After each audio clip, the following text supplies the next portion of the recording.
Okay, इसके पहले कि हमारा लेक्चर स्टार्ट हो जाए, wish you all happy independence day in advance. Okay, independence day की शुभकामनाएं। कल है हमारा इंडिपेंडेंस डे।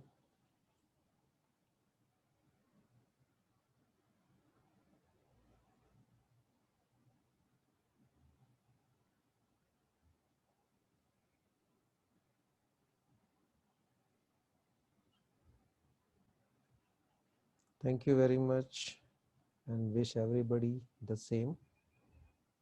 सबको इंडिपेंडेंस डे की शुभकामनाएं एडवांस में। सभी लोग अपना कैम ऑन कर दो। आप लोग सब बहुत ही अच्छे गुड लुकिंग ऑडियंस हो, so it feels good to see you all. तो इसलिए सभी अपने कैमरा ऑन कर दो।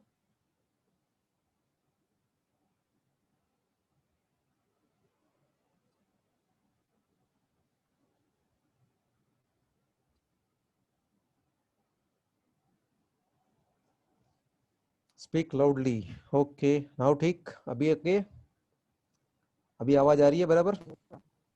Yes, sir. Okay, thank you very much.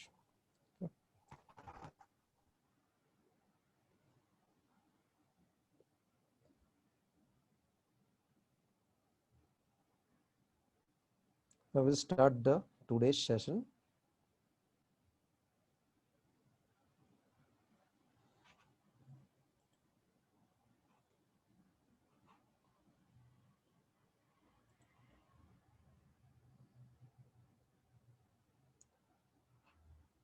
So हम लोग we were seeing the about definition of strategic management. हमने पहले strategy देखा, strategy की definition देखी, then we seen about strategic management कि उसका meaning क्या है, and now its definition. Okay, now जिसमें भी बहुत सारे लोग हैं जो अलग अलग सब्जेक्ट के ऊपर कुछ ना कुछ रिसर्च करते हैं, कुछ नई थियरी सेट करते हैं, तो वो लोग जब दुनिया को अपना काम बताते हैं, when they tell the people about their work, about their findings, तो वो लोग कुछ ना कुछ डेफिनेशन देते हैं so that everybody can understand that thing easily. तो इसी तरह से स्ट्रेटेजिक मैनेजमेंट पे जो भी लोगों ने काम किया, कुछ बहुत सोशल साइंटिस्ट, कुछ एक्सपर्ट, कुछ प्रोडिजी, तो उन लोगों ने उसके लिए कुछ ना कुछ डेफिनेशन दी है। तो ऐसे देखा तो बहुत सी डेफिनेशन हो सकती है कभी कभी, जैसे मार्केटिंग अकेले ओनली मार्केटिंग की 50 से ज्यादा डेफिनेशन है, अलग अलग लोगों ने अलग अलग टाइम पे डेफिनेशन दी, बट हमें जो मेन मेन है उससे याद रखना है। ओके, सो यहाँ पर भी 3-4 डेफिनेशन है, तो उसमें से हम सिर्फ जो मेन है, एक मिस्टर ग्लूएक करके, उसके हम डेफिनेशन देखेंगे। तो उसने डिफाइन किया है स्ट्रेटेजिक मैनेजमेंट को कि strategic management is the act of decisions and actions which leads to development of an effective strategy to help achieve corporate objectives। मतलब ये गुलेक ने बहुत ही सिंपल सी डेफिनेशन दी है कि स्ट्रेटेजिक मैनेजमेंट कुछ नहीं है बट एक एक्ट ऑफ डिसीजन है, कि आप डिसीजन लेते हो, कुछ आप कुछ जो है वो फैसला करते हो, एंड एक्शंस, वो फैसले के ऊपर आप क्या करते हो, अमल करते हो। You take some decisions, you make some decisions and action लेते हो, which leads to the development of effective strategy, कि इफेक्टिव व्यू रचना, इफेक्टिव आपकी जो स्ट्रेटेजी है वो बनती है किससे, आपके डिसीजन से और उस डिसीजन पे बेस्ड एक्शन से, which decide which achieves the corporate objective, कि जो कंपनी के ऑब्जेक्टिव अचीव करने में आपकी हेल्प करती है। बहुत ही सिंपल सी डेफिनेशन है, आप उसको याद भी रख सकते हैं ना, आप एग्जाम में पूछा तो लिख सकते हैं, क्योंकि डेफिनेशन का मामला ऐसा है कि उसमें आप अपना कुछ भी चेंज नहीं कर सकते। You can not edit anything in that definition. वो जैसे होता है वैसे ही आपको लिखना है, और जैसे लिखोगे उसके हिसाब से ही आपको मार्क्स मिले। आपने उसमें से कुछ मिस कर दिया तो आपके मार्क्स कट जाएंगे। ओके, सो आगे भी 2-3 लोग की है, लेकिन that we are not going for after each and every definition. Now what is the importance of strategic management? इसका इंपॉर्टेंस क्या है? हमने बहुत सुना स्ट्रेटेजिक मैनेजमेंट ये वो, कंपनी को फायदा होता है, कंपनी के गोल अचीव होते हैं, बट इसके अलावा इंपॉर्टेंट क्यों है? क्यों आज सब लोग जो है स्ट्रेटेजी के पीछे पड़े हैं? क्योंकि एवरीवेयर द कंपटीशन है, और आजकल कंपटीशन ने वॉर का फॉर्म ले लिया है। कंपटीशन हो गई, मानो लड़ाई हो गई। ओके, आप भी देखो मार्केट में जाओगे तो आपको 10 लोग 10 चीजें बेचते हुए मिलेंगे, तो कभी उनके बीच में भी वॉर हो जाता है, कोई सस्ते में देता है, कोई उससे ज्यादा सस्ते में देता है, कोई बोला हम एक के ऊपर एक फ्री दे रहे हैं। सो कस्टमर को ग्रैब करना किसी वॉर से कम नहीं रहा आज के जमाने में। एवरीबडी वांट के सारे दुनिया भर के कस्टमर सिर्फ मेरे पास आए, और इसके लिए वो लोग लिटरली मानो जैसे दूसरों के साथ लड़ाई करने शुरू कर देते हैं। सो दैट इज वाई ये वर्ड स्ट्रेटेजी जो है वो रिलेवेंट बन गया है कि भाई ये तो लड़ाई जीतने जैसा हो गया, जंग जीत ली मैंने। ओके, सारे मेरे कस्टमर मेरे पास आ गए, मतलब मैंने जंग जीत ली। हालांकि ऐसा नहीं होना चाहिए, बट आजकल हो रहा है, और कस्टमर भी इसका फायदा उठाते हैं। कस्टमर भी जो है वो लोगों को झूठ मूठ का बोलते हैं। जैसे आप किसी को भी आज कोई भी आप प्राइस बताओ, लेकिन तो बहुत महंगा है, दूसरे लोग सस्ते में दे रहे हैं। आप कोई भी प्राइस बताओ, क्योंकि मैं खुद मार्केटिंग के फील्ड में था, इसलिए मुझे पता है कि कहीं पर भी आप कुछ भी कोटेशन दो, सामने वाला एक मोमेंट नहीं लगाता ये बोलने के लिए कि आपके रेट बहुत ज्यादा है। सबसे सस्ते रेट्स आप दो, तब भी लोग वही बोलेंगे कि यार आपके रेट तो बहुत ज्यादा है। वाई? बिकॉज वो कंपटीशन करवाना चाहता है। कस्टमर चाहता है कि आप लोग लड़ो। और वो बहुत पुरानी अपनी एक छोटी सी स्टोरी थी कि दो बिल्लियों के झगड़े में बंदर ने अपना बेनिफिट ले लिया था। तो वही लोग कस्टमर करना चाहते हैं कि दो लोग लड़े प्राइस में, वो लोग प्राइस तोड़े, हमें कम प्राइस में मिल जाए। ये प्राइस तोड़ना वगैरह अपना डे टू डे लाइफ का वर्ड है, मैनेजमेंट में ऐसा कोई वर्ड नहीं होता प्राइस को तोड़ना। लेकिन क्या करते हैं लोग, प्राइस के बैरियर को रिमूव करते हैं, और वो और रिड्यूस रेट पे प्रोडक्ट को बेचने की कोशिश करते हैं।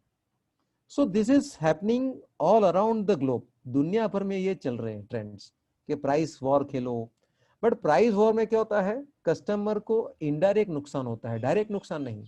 आज मैं सोचूं कि मैं दो सप्लायर के बीच में झगड़ा करवा के मैं किसी प्रोडक्ट को सस्ते में ले ली, तो मुझे प्रोडक्ट एट दैट टाइम तो सस्ते में मिल जाएगी, बट देन उसके साथ आगे चल के जो ऐसे एसोसिएटेड बेनिफिट्स है, जैसे कि उसका सर्विस बैकअप, वो कुछ नहीं मिलेगा। बिकॉज अगर कोई पर्सन आपको कोई प्रोडक्ट की सर्विस देना चाहता है तो उसमें भी उसको कुछ ना कुछ खर्चा होगा। जैसे मैं घर पे एक लैपटॉप ले आया, अब लैपटॉप लिया तो मैन्युफैक्चर जो मुझे बेच रहा था उसने उसके ऊपर 2000 रुपीज का प्रॉफिट कमाया। आफ्टर 1 वीक या आफ्टर 1 मंथ और आफ्टर 2 मंथ मेरे कंप्यूटर में कुछ प्रॉब्लम आया, तो मैं उसको फोन करूंगा कि भाई मेरे कंप्यूटर में प्रॉब्लम आया, वारंटी पीरियड में, तो आप आके देखो। तो पर्सन अपना कोई ना कोई पर्सन भेजेगा रिपेयरिंग करने के लिए या चेकअप करने के लिए। तो उस वक्त उस पर्सन का जो एक्सपेंडिचर है वो जिसने मुझे प्रोडक्ट बेचा उसको बेयर करना पड़ता है। उसके लिए अलग से मैं तो उसको पेमेंट कुछ देने वाला नहीं, क्योंकि मेरा वारंटी पीरियड है। नाउ जब आपने उसको कुछ बेनिफिट दिया तब जाके वो आपको सर्विस दे पाएगा। अगर उसने मेरे पास 2000 रुपये कमाए, इसलिए वो साल में 2-3 बार अपना आदमी भेजेगा कि चलो भाई तुम जाके देखो क्या प्रॉब्लम है, प्रोडक्ट में कुछ गड़बड़ है। लेकिन अगर मैंने उसके साथ एकदम बार्गेनिंग करके प्राइस का वॉर, उसके प्राइस वॉर खिलवा के मैंने उसको सिर्फ 200 रुपया कमाने दिया कि भाई तुम्हारा मार्जिन सिर्फ 200 रुपीज, तब वो सर्विस प्रोवाइड करेगा? He won't do give any service. ये प्रैक्टिकल में होता है। कस्टमर समझते हैं कि अरे हम तो बहुत स्मार्ट है, अपना तो बात ही अलग है, ओके अपने सामने कोई भी आदमी है ना, पचाई कम पानी है, ऐसा लोग सोचते हैं, अपने आप को बहुत स्मार्ट समझते हैं, पर उन्हें पता नहीं फ्यूचर में क्या होने वाला है। जिस पर्सन ने आपके पास से कुछ भी प्रॉफिट नहीं कमाया वो डेफिनेटली आपको सर्विस नहीं देगा। आप भी एज ए स्टूडेंट ये बात अपने दिमाग में बिठा लो कि अगर आपको किसी से कुछ चाहिए, it's a give and take. दुनिया भर में गिव एंड टेक का रिलेशन है कि आप कुछ दो तो सामने आपको कुछ मिलेगा। आपने उसको देने के टाइम पे कुछ नहीं दिया, आपने अंगूठा दिखाया, ठेंगा दिखाया कि हेल्प कुछ नहीं मिलेगा, ज्यादा तुम्हें कुछ कमाने नहीं मिलेगा, तो वो भी सामने आपको सर्विस नहीं देगा। एट दैट टाइम वो प्रोडक्ट बेचने के लिए आपको बोल देगा कि हाँ हाँ हम आपको सर्विस देंगे, लेकिन वो अंदर से जानता है कि मैंने कुछ भी प्रॉफिट नहीं कमाया तो मैं सर्विस दूं कैसे। फिर वो आपको बताएगा जाओ कंपनी के सर्विस सेंटर में लेके जाओ। बोला वो कहाँ है? बोला लोअर परेल में, कमला मिल कंपाउंड, रहता हूँ बोरीवली। लोअर परेल जाने के लिए मुझे कम से कम 2 घंटे खराब हो जाएंगे, वहां पर सर्विस सेंटर में 1 घंटा और खराब हो गया, 3 आवर्स का मुझे क्या हुआ, लॉस हो जाएगा। Time is money. ओके, आज मैं आपको बोलूँ कि एक सोशल सर्विस है, उसमें आप कंट्रीब्यूशन करेंगे क्या, 100 रुपीज आप दे सकते हैं, तो साहब 100 रुपीज दे दोगे। मतलब एक सोशल सर्विस है, आप मेरे साथ चलोगे क्या? वहां पर जो गरीब लोग हैं उनको, उनका कैंप लगा है, उनको सबको उनका ब्लड लेना है, उनका सैंपलिंग चेक करना है, तो आप सुबह आ जाओ और रात को 12 बजे तक का हम लोग का काम चलेगा। तो शायद बोला नहीं सर टाइम नहीं है, मैं बिजी हूँ। पैसे देना आसान है, टाइम देना आसान नहीं, because time is money. Time की कीमत पैसों से भी बहुत ज्यादा है, क्योंकि आप पैसों से टाइम नहीं खरीद सकते, लेकिन आप टाइम से बहुत सारे पैसे जनरेट कर सकते हो। इसलिए टाइम इज मनी। पैसे वापिस आ सकते हैं, पैसे डबल ट्रिपल कमाए जा सकते, लेकिन टाइम नहीं कमाया जा सकता। आप अमीर हो, गरीब हो, भिखारी हो, करोड़पति हो, सबके पास 24 आवर्स ही है एक दिन में। लेकिन उस 24 आवर्स का आप कैसे यूज करते थे वो आपकी पोजीशन बताएगा। जैसे कि बिल गेट्स, मुकेश अंबानी और आपकी कॉलेज में बाहर गेट के ऊपर खड़ा रहने वाला सिक्योरिटी गार्ड, तीनों 8 घंटे तो काम करती है मिनिमम, लेकिन तीनों की इनकम लेवल में कितना फर्क है। जो वॉचमैन बेचारा खड़ा उसकी इनकम क्या है, मुकेश अंबानी की इनकम क्या है, और बिल गेट्स की इनकम क्या है। तो वो क्यों है? क्योंकि उन्होंने अपने टाइम का ऐसे इस्तेमाल किया, उन्होंने अपने आप को ऐसे प्रिपेयर किया कि ताकि उनको उनकी एक एक मिनट के लाखों करोड़ रुपए मिलते रहे। बस मैं भी आपको वही बोल रहा हूँ कि आपको भी वही करना है। अपने आप को बिल गेट्स जैसा बनाओ, ताकि आपको हर मिनट में लाखों रुपया कमाने मिले, करोड़ रुपया कमाने मिले। ओके, सो फर्स्ट थिंग, पहले तो ये सोच लो कि गिव एंड टेक रिलेशन है, वॉट एवर यू गिव वही आपको वापस मिलने वाला है। इसलिए आपकी स्ट्रेटेजी ऐसी होनी चाहिए कि आपके मैनेजमेंट से लोग हैप्पी रहे और आपके गोल्स जो है वो अचीव होते रहे। बिकॉज अब आपने कस्टमर को सेंटर पॉइंट पे रखा तो आप उसको इनजस्टिस नहीं होने दोगे। तो स्ट्रेटेजिक मैनेजमेंट में सबसे पहले स्ट्रेटेजी तो यही होनी चाहिए कि आपको बेनिफिट मिले। अगर आपको बेनिफिट मिले, उसके लिए अगर आपको दूसरे किसी को बेनिफिट देना पड़े तो दे दो, क्या प्रॉब्लम है। अगर मुझे कुछ पैसे मिल रहे हैं लेकिन उस पैसे मुझे मिले उसके लिए मुझे किसी और को भी थोड़ा कुछ देना पड़े तो I should not be hesitating, मुझे हेजिटेशन नहीं होना चाहिए। अगर मैं कहूं, आप स्टूडेंट का नाम लो कि मिस्टर अंश या मिस अंबिका, आपको 10 लाख रुपए मिल सकते हैं, लेकिन आपको है ना किसी पर्सन को 10,000 रुपए देने पड़ेंगे। उस पर्सन को 10,000 दो तो आपको 10 लाख मिलेंगे। तो आप ना बोलोगे कि नहीं नहीं नहीं 10,000 क्यों दे हम, क्योंकि वो इन्वेस्टमेंट है आपका। इसीलिए कस्टमर में इन्वेस्टमेंट करना चाहिए, कस्टमर फोकस रखना चाहिए, अपने एम्प्लॉइज में इन्वेस्ट करो। आप एक बात बताओ मुझे, एमएनसीज जो है, मल्टीनेशनल कंपनीज है, वो लाखों का सैलरी पैकेज देती है। ओके, सैटरडे संडे ऑफ देती है, 5 डेज वीक का ऑफर करती है। उनकी ऑफिस इतनी पॉश होती है, बहुत ही आलीशान फंक्शन, आलीशान बिल्डिंग में बैठ के वो काम करते हैं, एयर कंडीशन होता है, लैपटॉप दिए जाते हैं। और वहां पर हमारे देसी कंपनी वाले बेचारे ओके बस में धक्के खा के जाते हैं, हाँ उनको छोड़ने पिकअप ड्रॉप की फैसिलिटी दी जाती है, जबकि हम बस में लटक के या ट्रेन में धक्के खा खा के हम ऑफिस पहुंचते हैं। हमारे लिए सीधी साधा एक बिल्डिंग रहता है नॉर्मल, ओके कोई उसमें हाई फाई चीज नहीं, ओके सीधी साधी एक कुर्सी दी जाती है, सर के ऊपर एक पंखा होता है, ओके 6 दिन काम करवाते हैं हमारे पास से और पगार भी आधा देते हैं। तो एमएनसी वाले क्या पागल हैं ये सब देने के लिए? Why they do it? Because MNC को एक बात पता है कि जितना मेरा कस्टमर, जितना मेरा एम्प्लॉई है, employee is the first customer of the company. ये प्रिंसिपल फॉरेन की कंपनीज बहुत अच्छी तरह जानते हैं, हमारे यहाँ पर ऐसी सोच ही नहीं है।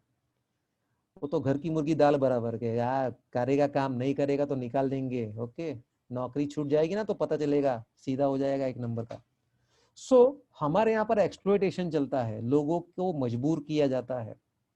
इसलिए लोग एमएनसी के लिए मरते हैं कि एमएनसी में जॉब मिला तो बहुत अच्छा, लोग पूरे दिलो जान से कोशिश करते थे कि एमएनसी में काम करें। पर एमएनसी पागल थोड़ी है कि डबल सैलरी देगी, सैटरडे संडे ऑफ देगी, बहुत अच्छा एटमॉस्फेयर देगी, पिकअप ड्रॉप की फैसिलिटी देगी। एंड शायद आपने सुना हो, फॉरेन में कुछ कुछ कंपनियां वीक में सिर्फ 4 दिन काम करती है, ओनली 4 डेज। और जापान माइक्रोसॉफ्ट, जापान की जो माइक्रोसॉफ्ट की जापान की ब्रांच है, they work only for the 3 days, सिर्फ 3 दिन काम करते हफ्ते में, 4 दिन छुट्टी। अब आपको मैं अगर ऑफर दूं कि आपको मैं एक ऐसी नौकरी दूं कि जिसको सिर्फ हफ्ते में 3 दिन काम करना है, 4 दिन छुट्टी, तो आप क्या जरा भी काम चोरी करोगे? आप वहां पर जरा भी टाइम पास करोगे? क्योंकि आपको पता है इंटरनली कि ये फैसिलिटी मुझे कहीं पर भी नहीं मिलने वाली। इसलिए 3 दिन बिना बताए या बिना आपके सर पे मॉनिटरिंग किए आप परफेक्टली 100% अपना कंट्रीब्यूशन दोगे। क्योंकि आपको पता है मैं 3 दिन काम कर लूंगा या कर लूंगी, मुझे 4 दिन का रिलैक्सेशन मिलने वाला है। किसी को वहां पर ऑनेस्टी, लॉयल्टी, इंटीग्रिटी सिखानी नहीं पड़ती, उसको मालूम है मेरे बेनिफिट ऐसे मुझे मिलने वाले हैं। इसीलिए, और मैंने आपको शायद बता भी था, गूगल का मेरे पास एक वीडियो है, थोड़ा सा अपना स्ट्रीमलाइन हो जाए बाद में I will show you that video once, या फिर मैं ग्रुप में वो पोस्ट करूंगा। गूगल अपने लोगों की कितनी केयर लेता है उसके ऊपर एक वीडियो है, सिर्फ 3 मिनट का वीडियो है। ये एबीपी जो न्यूज चैनल है उसने बनाया है, जब मोदी अमेरिका के दौरे पे गए थे, उन लोग ने गूगल के ऊपर रखे। गूगल का सीईओ इंडियन है, सुंदर पिचाई, तो उसने गूगल पर एक वीडियो बनाया है, उसमें इतनी ऐसी ऐसी बातें हैं कि आपको भी दिल कर रहा है मैं भी अप्लाई करती हूँ गूगल में, या मैं भी अप्लाई कर देता हूँ। इतने बेनिफिट्स है उसमें। 3 मिनट का वीडियो, लेट्स क्लासी वीडियो, मैं हमेशा मेरे स्टूडेंट्स को दिखाता हूँ कि देखो ये हो सकता है आपका फ्यूचर, अगर आप अपने आप को उस लायक बनाओ तो। Okay, so now we will see the importance of strategic management. So proactive in shaping firms future. Proactive मतलब कि जो सामने से बढ़ चढ़ के हिस्सा ले, जो बिना बताए वो अपने तरफ से एंथुसियास्टिकली कुछ करे। जैसे कि कॉलेज में एनुअल डे होता है तो स्टूडेंट के पीछे नहीं लगना पड़ता कि एनुअल डे है तो आप क्या कोई परफॉर्मेंस दो, आप कुछ ये करो, डांस प्रोग्राम दो, ड्रामा, स्कीट, मिमिक्री। स्टूडेंट सामने से अपना नाम लिखवाते हैं, हाँ मुझे ये परफॉर्म करना है, वो होता है प्रोएक्टिव। और एग्जाम के लिए पीछे लगना पड़ता है, भाई पढ़ाई शुरू करो, प्लीज नोट्स पढ़ो, ओके लेक्चर में आओ, ओके। वहां पर प्रोएक्टिव गायब हो जाता है। क्योंकि क्यों? बिकॉज एटीट्यूड, स्टूडेंट का एटीट्यूड ऐसा नहीं होता है कि वो सामने से इंटरेस्टेड हो। पढ़ाई जो है वो स्टूडेंट की लास्ट चॉइस होती है, ओके। कई बार तो ऐसा कि घर से निकाल दिया माँ बाप ने तो कॉलेज में आए, कॉलेज से निकाल दिया तो खुशी खुशी घर पे चले गए। सो पता नहीं ऐसा क्यों है, बट वो वर्ल्ड वाइड ऐसी मान ली कि स्टूडेंट को पढ़ाई अच्छी नहीं लगती। कल को मैं एक वीडियो आ रहा था, उसमें एक छोटे बच्चे को उसकी माँ बोलती है कि दुआ करो, तो बच्चा ऐसा रो रहा है दुआ करने के लिए, मतलब दुआ करो कि सब कुछ ठीक हो जाए, तो बच्चा बोलता है दुआ करो सब कुछ ठीक हो जाए, मतलब स्कूल चालू हो जाए तो बच्चा रोने लगता है, नहीं स्कूल नहीं जाले, स्कूल नहीं जाले। ऐसा लिटरली वो वीडियो कल एक न्यूज चैनल पे दिखा रहे थे वो, कि बच्चे लोग को इंटरेस्ट ही नहीं है स्कूल में आने के लिए, वो बच्चा रोने लगता है कि नहीं नहीं स्कूल नहीं, स्कूल नहीं। पढ़ाई ही तो आपका सब कुछ है आगे। चलो आप तो मैच्योरिटी स्टेज में हो इसलिए शायद आप रो नहीं रहे हो, सुबह आप लेक्चर वो बैठ गए हो। So I am happy about this and thank you very much. Okay, so this is proactive, मतलब सामने से आप इंटरेस्ट लेते हो किसी चीज में। और ये प्रोएक्टिव चीज जो है वो कंप्लीटली आपके लाइकिंग पे डिपेंड करता है। तो इसलिए जो स्ट्रेटेजिक मैनेजमेंट है वो क्या करती है, स्ट्रेटेजिक मैनेजमेंट प्रोएक्टिवली कंपनी के फ्यूचर को बेटर करने की कोशिश करता है, क्योंकि वही तो स्ट्रेटेजी होनी चाहिए। जैसा अगर आप प्रोएक्टिवली पढ़ाई करना चाहते हैं तो आप क्या सोचोगे कि मैं क्या करूं ताकि मैं मुझे सब कुछ नॉलेज मिले और मैं कॉलेज में टॉप करूं, पूरे यूनिवर्सिटी में टॉप करूं। So that becomes your proactive thinking, और आप जो है वो अपना फ्यूचर बेटर करने के पीछे लग जाओ। किसी को आपको बताना नहीं पड़ेगा, कोई आपको ये नहीं बोलना चाहिए कि आप पढ़ाई करो, आपको ये नहीं, आपको पता है, यू आर मैच्योर इनफ अपनी भलाई बुराई समझने के लिए। तो कई बार स्टूडेंट होते हैं वो अपने आप पढ़ाई कर लेते हैं, कभी पेरेंट्स को कुछ परेशान नहीं करते, कभी टीचर्स को शिकायत का मौका नहीं देते। So similarly strategic management company के बेनिफिट के लिए काम करते हैं। वो पॉलिसी ही ऐसी फॉर्मुलेट करते हैं, वो आपको ऐसे गाइडलाइन देते हैं कि कंपनी का बेनिफिट हो। Improved understanding of competitor strategies. Now strategy किसी के बाप की जागीर थोड़ी है कि मैंने स्ट्रेटेजी बना ली बस सभी दुनिया में कोई नहीं बना पाएगा। अरे सबका अपना अपना चॉइस है, सबका अपना अपना ब्रेन है, सब लोग अपने अपने तरीके से स्ट्रेटेजी बनाते हैं। जैसे कि लड़ाई होती है दो लोगों के बीच में, जैसे दो लोग तलवार से लड़ रहे हैं, तो ऐसा थोड़ी है कि एक ही आदमी तलवार चला रहा है दूसरा ऐसे ही शांति से खड़ा है कि मारो मारो आओ। दोनों अपने अपने तरह से अपनी अपनी कोशिश करते हैं, दोनों का ऑब्जेक्टिव एक ही होता है कि सामने वाले को मुझे हराना है। इसीलिए बिजनेस में एक कंपनी हो, 10 कंपनी हो, 100 कंपनी हो, सबके सब इसी इसी एफर्ट में लगे रहते हैं कि हमारी कंपनी सबसे ज्यादा सक्सेसफुल हो। लोग दूसरी कंपनी के बारे में सोचे ही नहीं, लोग दूसरी कंपनी के बारे में जरा भी कैरी ना करें, लोग सिर्फ हमारी प्रोडक्ट खरीदे, लोग सिर्फ हमसे डील करें सब। लेकिन उसमें जीतता कौन है कि जिसकी स्ट्रेटेजी सबसे यूनिक हो, जिसके पास सबसे अच्छा अट्रैक्शन पॉइंट्स हो, जैसे कि अच्छी क्वालिटी, अच्छी प्रोडक्ट, अच्छे रेट्स, अच्छी अवेलेबिलिटी, अच्छा सर्विस नेटवर्क, वो सब जो है वो फाइनल में विनर बन के इमर्ज करते हैं, जिसे हम कहते हैं मार्केट लीडर या टॉप की कंपनी या नंबर 1 कंपनी। बोलते हैं ना, आपने सुना रहेगा शायद ये कहावत कि winners don't do anything different, winners don't do anything different but they do the things differently. Topper भी ले लो, आपके क्लास में आपके बीच में कोई टॉपर होगा, अब वो टॉपर है तो कोई अलग थोड़ी है कि उसके 4 हाथ है, उसके 3 पैर है, सर पे 2 सींग है। वो भी आपके जैसा ही स्टूडेंट है जो आप ही की तरह लेक्चर अटेंड करता है, एक ही प्रोफेसर के साथ सब पढ़ते हैं, लेकिन वो क्या करता है, कॉन्सेप्ट को क्लियरली समझ लेता है, वो कॉन्सेप्ट को अच्छी तरह से डेवलप करने की एक नैक बना लेता है। ये सब आप भी बनाओ। आपने कभी पावर पॉइंट प्रेजेंटेशन दिया है, पीपीटी बना के दी होगी आपने कभी न कभी, अपनी इतने सालों में यस आपने सर। कभी न कभी पीपीटी दिया रहेगा। बट नॉर्मली क्या होता है, लोग पीपीटी को पूरा ठूस देते हैं, पूरा उसमें से एमएस वर्ड की तरह पूरा वो स्लाइड भर देते हैं, फिर उसको रीड करते बैठते हैं। नो, पीपीटी ऐसे नहीं होती। पीपीटी में क्या होता है, आप पॉइंट्स लिख लो, बुलेट पॉइंट्स, पॉइंट्स लिख लो, उस पॉइंट को डेवलप करो। सेम आपकी लाइफ में भी आप यही करो। पढ़ाई करने के टाइम पे आपको जरूरी नहीं कि आप पूरी बुक पढ़ो, आप बुक्स के मेन मेन पॉइंट्स याद रख लो, और जब एग्जाम में पूछा जाए तो उतने पॉइंट को डेवलप करो। ओके, जैसे कि घर में सब्जी बनानी है तो मॉम क्या करती है, सारी की सारी सब्जियां रेसिपी का उठा लाती है। मॉम क्या करती है, वेजिटेबल्स ले आती है, मसाला ले आती है, जब भी जो सब्जी खानी है उसके हिसाब से सब्जी काट के उसमें मसाला लगा के बना लेती है। क्या कभी ऐसा है कि मेरे घर पे तो 10 पंजाबी सब्जी रेडी पड़ी है, 10 साउथ इंडियन रेडी पड़ा है, जो भी खाना उठा के खा लेंगे? नो, हमने इंग्रेडिएंट्स को अपने पास रखा है, रेसिपी हमें पता है, जब खाना है उस इंग्रेडिएंट को जमा करके उसमें कुछ मसाला और रेसिपी के हिसाब से आप खाना बना लिया। तो इसीलिए एजुकेशन में ऐसा रखो, जो भी कुछ मैं पढ़ रहा हूं सबका सब याद रखने की, सबका सब दिमाग में ठूसने की कोशिश मत करो। मेन मेन पॉइंट्स याद रखो और उस पॉइंट को डेवलप करना सीखो। ये हैबिट अपने आप को आप सिखाओ, जैसे मैं कर रहा हूं। यहाँ पर मैं कुछ पॉइंट सामने रख के बैठा हूं, मेरे पास साइड में स्क्रीन है, स्क्रीन पे कुछ पॉइंट्स है, मैं उसको एक आपको बताता हूं। अब मैं कंटिन्यूसली पढ़ रहा हूं कैसा, वन बाय वन लाइन नहीं, मैं उस पॉइंट को समझ चुका हूं, मेरे ब्रेन में मैंने उसको रख लिए हैं उस पॉइंट्स को, उसको मैं डेवलप करता हूं। यही हैबिट आप भी फॉलो करो, भले आप प्रोफेसर नहीं हो, पर पॉइंट्स जो है वो कम होते हैं और इलोब्रेशन ज्यादा। अब क्या रखना अच्छा है, ज्यादा चीज अच्छी रखना है या कम चीज रखना अच्छा है? तो ऑलवेज अपनी इस हैबिट को बनाओ।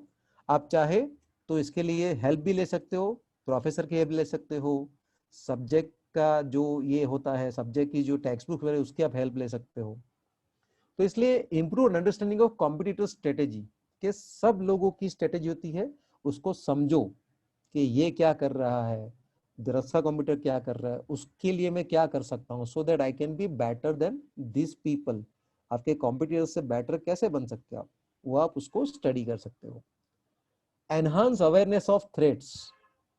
ओके, एनहांस्ड मतलब, एनहांस मतलब एकदम ब्रॉड लेवल पे, अवेयरनेस जागृति ऑफ थ्रेट्स, कि आपको क्या थ्रेट्स आ सकती है, आपके बिजनेस में आपको क्या थ्रेट आ सकती है, कोई आपको कैसे डिफीट कर सकता है, आपसे कोई ज्यादा सक्सेसफुल कैसे हो सकता है, वो है थ्रेट। मैंने आपको बताया था हमें अपनी पर्सनल लाइफ में भी हमें अपनी थ्रेट्स को जानना चाहिए। आप लोग को एक सब्जेक्ट था बिजनेस एनवायरनमेंट, एफआई में, एफआई बीएमएस में सब्जेक्ट था आपको बिजनेस एनवायरनमेंट, उसमें ये चीज बताई गई थी, yes. स्वॉट, स्वॉट analysis, strength weakness opportunities threat, business environment के बिजनेस में कैसा सिचुएशन है, एक्सटर्नल एनवायरनमेंट, इंटरनल एनवायरनमेंट। ये सब्जेक्ट जब आपने फर्स्ट में पढ़ा था और अगर आपने अच्छी तरह से पढ़ा तो आपको अभी भी याद होगा कि आपकी कंपनी में एटमॉस्फेयर कैसा है, लोगों के एम्प्लॉयज के बीच में हार्मनी है, उनके बीच में भाईचारा है, या उसके बीच में झगड़े चल रहे हैं, उनके बीच में कुछ जो है वो डिफरेंसेस है, डिस्प्यूट्स है। ओके, इससे अपनी कंपनी की स्ट्रेंथ को देखो आप कि भाई मेरी कंपनी में जो है मैं किसी भी प्रोडक्ट को बहुत अच्छी तरह से मैं डेवलप कर सकता हूँ क्योंकि मेरे पास अच्छे नॉलेजेबल पर्सन है। अपनी स्ट्रेंथ और अपनी वीकनेस दोनों का आप क्या करो, आप पूरा असेसमेंट करो। आप अपने लिए भी कर सकते हो एज ए स्टूडेंट, अपनी स्ट्रेंथ देखो कि मेरी स्ट्रेंथ क्या है, मैं फला फला सब्जेक्ट में I am very good in this subjects, मेरी वीकनेस क्या है, तो 2-3 सब्जेक्ट में मैं वीक हूं, तो अपनी वीकनेस को दूर करने की कोशिश करो। और जितनी अपनी वीकनेस दूर होगी उतनी आपकी स्ट्रेंथ बढ़ती जाएगी, और जितनी आपकी स्ट्रेंथ बढ़ेगी आपके पास अपॉर्चुनिटी बढ़ेगी। जैसे कि कहीं पर कोई एक अच्छी जॉब है, जॉब ओपन है, किसी को भी जॉब मिल सकती है, उसके लिए आपको टैली आना चाहिए। तो बोले टैली तो नहीं आता, हमें कहाँ सिखाया था टैली, तो आपको जॉब नहीं मिलेगी ना। लेकिन भले टैली जो है आपका सब्जेक्ट नहीं, आप मैनेजमेंट में हो, लेकिन फिर भी आपने एक्स्ट्रा इंटरेस्ट लेके टैली सीख लिया है, तो वो आपके लिए अपॉर्चुनिटी बन जाएगी कि भाई वहां पर जाओ ना, जॉब खाली है, तुम्हें टैली आता है ना, हाँ आता है, तो मिल जाएगी तुम्हें job, it is an opportunity for you. तो ये है स्ट्रेंथ और अपॉर्चुनिटी का कनेक्शन, कि आप जितने स्ट्रेंथफुल हो उतने आपको अपॉर्चुनिटी ज्यादा मिलेगी, जितनी आपकी वीकनेस ज्यादा उतनी आपको थ्रेट ज्यादा होगी। कि भाई तुम्हें टैली आता है, बोला नहीं आता, बोला तुम्हारी नौकरी जा सकती है, क्योंकि जो डायरेक्ट बोर्ड ऑफ डायरेक्टर है वो कंपलसरी करने वाले हैं कि जितने भी लोग हैं उनको सबको टैली आना ही चाहिए, जो नया था उसको नौकरी से निकाल देंगे। ये थ्रेट हो गई आपके सामने, क्यों? क्योंकि आपकी वीकनेस थी कि आपको टैली नहीं आता। अब जस्ट एक एग्जांपल है, सो डोंट डायरेक्टली रिलेट के सर बीएमएस में टैली कहाँ आता है। ओके, जस्ट एक एग्जांपल है ये। कोई भी स्किल अगर आपको नहीं आता, या आपका जो फील्ड है उस फील्ड की कुछ चीजें आपको नहीं आती, तो आपकी वीकनेस बन जाती है और वो आपके लिए थ्रेट साबित हो सकती है कि भाई तुम्हारी नौकरी जा सकती है। जैसे कि तुम्हारे पास जॉब नहीं है, जॉब चली गई, रेंट के घर पे रहते हो, तो थ्रेट आ सकती है कि भाई तुम्हारे पास अभी वीकनेस है तुम्हारी कि तुम जॉबलेस हो, तो तुम्हें घर छोड़ना पड़ सकता है क्योंकि तुमने 6 महीने से रेंट नहीं दिया। अगर 2-3 महीने का टाइम मिलेगा, उसमें अगर रेंट नहीं दिया तो you will be sect from your home, आप अपने किराए के घर से आपको निकाल दिया जाएगा। So always enhanced awareness of threat. Strategic management क्या करती है, पहले थ्रेट के ऊपर नजर दौड़ाती है, भाई थ्रेट क्या है, हमें अपॉर्चुनिटी तो मिलती रहेगी लेकिन थ्रेट नहीं चाहिए। अपॉर्चुनिटी मिले ना मिले, कम मिले, उससे इतना फर्क नहीं पड़ता, लेकिन थ्रेट, थ्रेट से बहुत फर्क पड़ता है। थ्रेट से बिजनेस बंद भी हो सकता है। जैसे बोलते हैं ना कि भाई आपका, अगर आपका सेल ज्यादा नहीं है तो ठीक है, लेकिन सेल तो हो रहा है ना, सेल बिल्कुल बंद हो गया तो कंपनी बंद हो जाएगी। सो इसीलिए स्ट्रेटेजिक मैनेजमेंट जो है वो पहले अपनी वीकनेस पे फोकस करता है कि मेरी वीकनेस क्या है, मेरी वीकनेस दूर कर दूं तो मेरी थ्रेट कम हो जाएगी एंड मुझे लॉन्ग टर्म सक्सेस मिलेगा। Reduce resistance to change. कभी हम चेंज करने से डरते हैं, हम चेंज को अडॉप्ट नहीं करते। जैसा लगा अरे तुम्हारी हेयर स्टाइल चेंज कर दो ना, यू विल लुक बेटर, हम झिझकते हैं कि यार नई हेयर स्टाइल क्या पता कैसी लगी। तुम कहाँ रहते हो, बोरीवली में, अरे सांता क्रूज रहने जाओ, बहुत अच्छा एरिया है। हम डरते हैं, पता नहीं क्या है कैसा है, हम यहीं पर रह रहे हैं। यानी कि हम अपने कंफर्ट जोन में बेटर फील करते हैं, हम अपने कंफर्ट जोन में हैप्पी फील करते हैं, हम अपने कंफर्ट जोन में जो है रिलैक्स फील करते हैं, less threaten, less challenge feel करते हैं। इसलिए हम चेंजेस नहीं लाना चाहते, we are prone to changes, हम लोग चेंज से डरते हैं।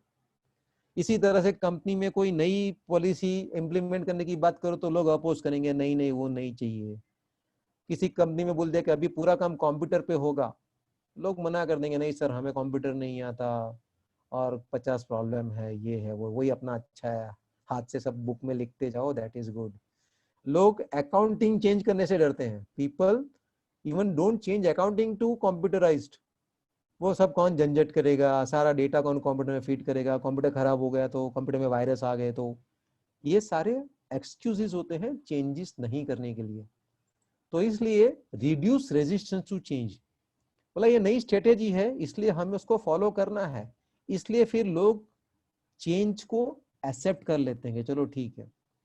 आप ही गलत देखो, भले बहुत से पेरेंट्स भी एग्री नहीं कर रहे, बहुत से स्टूडेंट भी हेजिटेट करते हैं ऑनलाइन नहीं यार, ऑनलाइन नहीं, ऑफलाइन में ही बराबर समझता है, प्रोफेसर सामने होगा, तो ये ऑनलाइन में इतना समझता नहीं है, कुछ डाउट क्लियर करना है तो प्रॉब्लम होता है, 1-to-1 अटेंशन नहीं दे सकते।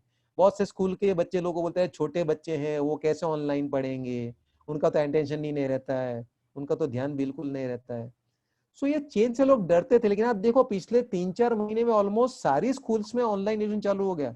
मेरी खुद की डॉटर भी अभी दूसरे से लगी हुई है, दूसरे टैब पे लगी हुई है ऑनलाइन लेक्चर लेने के लिए, 6ठे स्टैंडर्ड में है। ओके, मैं अब लेक्चर दे रहा हूँ, वो लेक्चर ले रही है। ओके, एक ही घर में एक ही छत के नीचे दो काम चल रहे हैं, एजुकेशन लो एजुकेशन दो। सो दिस इज व्हाट के लोगों को पहले हेसिटेशन था, लोगों को डाउट था, परफॉर्मेंस की एंजाइटी थी कि भाई कैसे करेंगे, हाउ इट इज पॉसिबल, वो सक्सेसफुल होगा कि नहीं होगा। बट स्ट्रेटेजी ऐसी बना दी कि भाई अभी हमारे पास कोई ऑप्शन ही नहीं है। ओके, वरना मैं लेक्चर ही लेने आ पाऊंगा, मैं बोरीवली रहता हूँ, आप लोग सब वडाला में हो, कैसे हो मैं वडाला तक रोज। ओके, जाने के लिए 2-3 घंटे चले जाएंगे, आने के 2-3 घंटे, वहां पहुंचे तब तो लेक्चर खत्म, स्टूडेंट मुझे रास्ते में मिलेंगे, सर बाय बाय। सो यही रास्ता है अपने पास, स्ट्रेटेजी यही है कि पढ़ाई तो करनी ही है तो ऑनलाइन करो, चलो भाई। वरना तो मोबाइल के बारे में स्टूडेंट को बताया जाता है, मोबाइल अंदर रखो, 500 रुपीज फाइन, मोबाइल हाथ में पकड़ा गया तो। आज बोल रहे सर मोबाइल से ही पढ़ाई हो रही है। Okay, so time has changed. वरना कहीं पर मोबाइल दिख गया कि प्रोफेसर टूट पड़ते थे स्टूडेंट के ऊपर के, मोबाइल लेके आए हो, लाओ मोबाइल जब्त कर लो। ओके, आपने शायद कुछ लोग के मोबाइल कॉन्फिस्केट भी हो गए रहेंगे, टीचर ने ले लिए मोबाइल, फिर बच्चा बेचारा स्टाफ रूम में बाहर बैठा रहता है, sir mobile, sir sorry next time नहीं होगा सर प्लीज, मैं तो टाइम देख रहा था, मैं तो जस्ट किसी का मैसेज आया था। बच्चे की भी अपने अपने बहाने होते हैं, एक से एक बढ़ के। खैर ठीक है, एनीवे स्ट्रेटेजी चेंज करनी पड़ी हमें, मजबूरी के मारे स्ट्रेटेजी चेंज करनी पड़ी, हमने स्ट्रेटेजी चेंज की, अडॉप्ट की, और आज हम इस पोजीशन में है कि पढ़ाई इसी के थ्रू हो रही है। जो चीज को हम रिजेक्ट करते थे वो चीज अभी हम उसको अडॉप्ट कर रहे हैं। खैर ठीक है, रेजिस्ट तो ये पॉइंट था, रिड्यूस रेजिस्टेंस टू चेंज, की रेजिस्टेंस जो है वो कम हो गया। एनहांस प्रॉब्लम प्रिवेंशन कैपेबिलिटी, कि हमने स्ट्रेटेजी बनाई तो हमें पता चल गया कि हमें क्या क्या चीज करनी है, और इसके लिए हमें एडवांस में पता चल गया कि प्रॉब्लम क्या आ सकता है। जैसे कि अभी ऑनलाइन की बात हो रही है, एजुकेशन एग्जांपल दिया हुई, कभी एजुकेशन ऑनलाइन हो गया है तो हमें पता है कि इसमें क्या प्रॉब्लम आ सकता है, इसमें टेक्नोलॉजिकल प्रॉब्लम आ सकता है कि इंटरनेट वगैरह जो हो उसमें अगर इंटरनेट बंद हो गया तो लेक्चर नहीं हो सकते हैं। तो इसके लिए पहले से प्रिकॉशन चालू कर दिया, स्टूडेंट को बता दिया गया कि आप जो है अच्छा सा इंटरनेट का पैकेट ले लो। और आजकल तो थैंकफुली ऐसा इंटरनेट की बहुत ज्यादा कॉस्टली भी नहीं रहा कि बच्चे लोग को अफोर्ड भी ना हो या पेरेंट्स को अफोर्ड ना हो। तो ये सब चीजें पहले से प्री रिक्विजिट में हमें पता चल गया कि भाई क्या क्या प्रॉब्लम आ सकते हैं। इम्प्रॉपर या बहुत ही वीक सिग्नल कनेक्शन, तो बोला थोड़ा उसको इम्प्रूव कर लो। बोला आपको एक मोबाइल फोन भी चाहिए रहेगा, पता है कि 3 घंटे लेक्चर अटेंड करने तो पहले उसको मोबाइल को पूरा चार्ज कर लो। मतलब जो भी कुछ प्रॉब्लम्स आ सकते हैं वो हमने उसके बारे में पहले ही सोच लिया, क्योंकि हमने स्ट्रेटेजी ऐसी बनाई, तो इसलिए उसके रास्ते में क्या क्या प्रॉब्लम आ सकते हैं वो हमने शुरुआत से ही उसको एंटीसिपेट करना शुरू कर दिया। अच्छा, नोट्स का क्या करोगे? बोला नोट्स के लिए हम व्हाट्सएप ग्रुप पे आपको पोस्ट कर देंगे, या फिर किसी ने लेक्चर मिस कर दिया तो बोला उसकी हम वीडियो लिंक बना के आपको देंगे। मतलब ईच एंड एवरी प्रॉब्लम का हमने पहले से एनालिसिस स्टार्ट कर दिया। और सेम चीज होता है कंपनीज के बारे में, कि कंपनी कोई पॉलिसी अडॉप्ट करती है, कंपनी कुछ स्ट्रेटेजिक प्लानिंग करती है, तो उसमें जो भी कुछ प्रॉब्लम्स आने वाले हैं वो प्रॉब्लम्स के बारे में पहले से ही सोच लिया जाता है और उसके लिए कुछ ना कुछ उसका रास्ता निकाला जाता है। सो इसीलिए आपकी प्रॉब्लम सॉल्विंग कैपेसिटी जो है वो एनहांस हो जाती है, यानी कि वो बहुत ही डिटेल्ड और बहुत ही एडवांस हो जाती है। लोग उसके ऊपर पहले से ही प्रॉब्लम के बारे में सॉल्यूशन सोचना शुरू कर देते कि इसको कैसे हम अटेंड करेंगे, अगर ऐसा प्रॉब्लम आया तो हम कैसे उसको हम लोग सॉल्व करेंगे। Next is initiate and influence forms activity, initiate करना, शुरुआत करना, और इन्फ्लुएंस करना, उसके ऊपर असर होना। कि जब आपने स्ट्रेटेजिक प्लानिंग किया, स्ट्रेटेजिक मैनेजमेंट को अडेप्ट किया, आपका पूरा प्लानिंग फोकस ऐसे होता है। मैंने आपको बताया था एक बार कि planning is a managerial activity. आपने कभी कुछ प्लानिंग किया है? कभी कुछ प्लानिंग किया लाइफ में? हाँ या ना?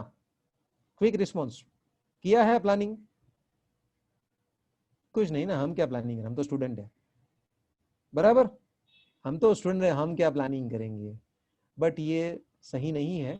हम सब प्लानिंग करते हैं, आप भी करते हो, शायद आप उसको आइडेंटिफाई नहीं कर पा रहे या आप उसको फोकस नहीं कर पा रहे। सबसे पहला तो हम प्लान करते हैं वो है हमारा टाइम। टाइम प्लानिंग होता है हमारा कि सुबह 7 बजे उठ जाना है, थोड़ा फ्रेश होके कंप्यूटर के सामने या मोबाइल के सामने बैठ जाना है हमें, क्योंकि 8 बजे से लेक्चर चालू हो जाएंगे। ओके, फिर आपका उसमें भी टाइम टेबल मिल जाता है आपको। आपने अपना प्लानिंग कर लिया कि भाई 11 बजे लेक्चर खत्म हो जाते हैं, 11:10 11:20 तक को, उसके बाद में क्या करना उसका आपका प्लानिंग शुरू हो जाता है कि फिर थोड़ा रिलैक्स करेंगे, या थोड़ा लंच करके थोड़ा सा फ्रेंड्स के साथ चिल करेंगे। ओके, ऑनलाइन मीटिंग हम भी कर सकते हैं, okay, we can also do online meeting, हम फ्रेंड्स की मीटिंग करेंगे, ओके, जूम पे हम 4-5 फ्रेंड मिलेंगे, चिल करेंगे, हाय, ओके, फिर हंसना मजाक। तो दिस इज आवर प्लानिंग। अभी तो हमारा मूवमेंट थोड़ा रिस्ट्रिक्ट हो गया है, वरना आप कहीं बाहर घूमने के प्लान कर सकते हो, कहीं शॉपिंग पे जाने के प्लान कर सकते हो, कि किसी मॉल में जाएंगे, ओके, विंडो शॉपिंग करेंगे या रियल शॉपिंग करेंगे। So this is what we plan our day. हम रोज का हमारा डे प्लान करते हैं, पर हम इतने झन्नस होते हैं कि हम लोग कॉलर टाइप नहीं कहते कि देखा मैंने प्लानिंग की। We don't call it as a planning, but actually it is act of planning. Planning के बिना कुछ नहीं होता, ओके। सो सब पर्सन प्लान करते हैं, स्टूडेंट हो या टीचर हो या कोई कंपनी का पर्सन हो। प्लानिंग जो है वो आपकी एक्टिविटीज के बारे में होता है, और इसीलिए आपकी एक्टिविटी स्टार्ट होती है प्लानिंग के साथ ही। जैसे मैंने प्लान किया कि भाई मेरी प्रोडक्ट जो है उसको मैं पूरे बॉम्बे में लॉन्च करूंगा, एक साथ 150 होर्डिंग बना के उसकी मैं पब्लिसिटी करूंगा, एडवर्टाइजमेंट करूंगा, न्यूज़पेपर में छपवाऊंगा। तो वहां से मेरी बहुत सारी एक्टिविटी स्टार्ट होती है। एड एजेंसी को मिलना, उनको अपना आर्टवर्क देना, अपनी प्रोडक्ट की डिटेल देना, अलग अलग न्यूज़पेपर मैगजीन में वो सब पहुंचाना, फिर उनको कोई भी एक डेट बताना कि ये 15 तारीख को पूरे पेपर में आ जाना चाहिए, 15 तारीख को सारे होर्डिंग लग जाने चाहिए। आपने एक एक्टिविटी शुरू कर दी है, that's a initiate activity. Influence activity, कि आपका जो मार्केटिंग था उसमें आपने इन्फ्लुएंस किया कि अब ज्यादा फोकस 15 तारीख को यही प्रोडक्ट पे होना चाहिए। भले मेरी कंपनी की 10 प्रोडक्ट है, लेकिन ये नई लॉन्च है हमारी, ये नया प्रोडक्ट है, तो 15 तारीख को पूरे पूरे बॉम्बे में हमारे नाम का धूम होना चाहिए। 15 तारीख को 15 अगस्त है, लोगों को छुट्टी है, तो लोगों को मैक्सिमम अटेंशन मिलेगा। सो दिस इन्फ्लुएंस की मैंने, मेरी दूसरी एक्टिविटीज को इन्फ्लुएंस किया। फॉर्मुलेट बेटर स्ट्रेटेजीज, की स्ट्रेटेजी बनाई, बाद में उसका ऑब्जर्व किया जाता है कि भाई स्ट्रेटेजी चली, उसको कितना सक्सेस मिला, ओके। अगर उसमें कुछ कमी रह गई तो उसमें चेंजेस करो, मेक चेंजेस। अगर उसमें कुछ आपका शॉर्टफॉल है तो उसको चेंज करो, उसको इम्प्रूव करो, उसमें कुछ ना कुछ मॉडिफिकेशन करो। तो ये सब चीजें होता है आपकी जो स्ट्रेटेजी उसको बेटर बनाने के लिए। पिछले टाइम मैंने ऐसे पढ़ाई की थी तो मेरे 60% आए, अभी मैं उसमें थोड़ा और चेंजेस करूंगी ताकि मैं 70% लेकर आऊं। बोला उसमें मैं थोड़ा नोट्स वगैरह लूँ, ऑनलाइन से चेक करूंगी, किसी क्लासेस में से किसी फ्रेंड के पास से हेल्प ले लूंगी, so I will go up to 80%। तो ये सब एक्सरसाइज क्या है, अपनी एक्टिविटी को बेटर बनाने की आपकी एक्सरसाइज है, आपकी स्ट्रेटेजी को बेटर बनाने की एक्सरसाइज है। ओके, अभी टाइम सिर्फ 1 मिनट बचा है, तो आज हम लोग यहाँ पर खत्म करते हैं। अगर आपको कुछ पूछना है तो you can ask me. Okay, notes के बारे में भी मैं आपको शॉर्ट टाइम में कुछ ना कुछ सप्लाई करूंगा, छोटे छोटे स्निपेट्स जो भी हम लोग ने की है उसके बारे में। ओके, सो अगर आपको कुछ डाउट है तो आप मुझे पूछ सकते हैं, यहाँ पर नहीं पूछ पाए, टाइम नहीं मिला, अगर जूम ने हमें लात मार के बाहर निकाल दिया, तो ग्रुप में आप पोस्ट कर सकते हैं, मैं ग्रुप में आपको उसका रिप्लाई कर दूंगा। ओके, बट कुछ भी हो, डाउट कंफ्यूजन अपने मन में मत रखना, क्योंकि उसका कोई आउटपुट नहीं आता, और बाद में आप भी बिजी हो जाओगे, मैं भी बिजी हो जाऊंगा। इसलिए जब भी जो भी डाउट्स है उसको गेट इट सॉल्व, हम आपके लिए ही है। ओके, और आपका सक्सेस मेरा सक्सेस है, मेरा सक्सेस आपका सक्सेस है, हम दोनों को सक्सेसफुल होना है ना, कि नहीं होना। आपको नहीं होना तो भी मैं धक्के मार मार के लेके जाऊंगा सक्सेस की तरफ।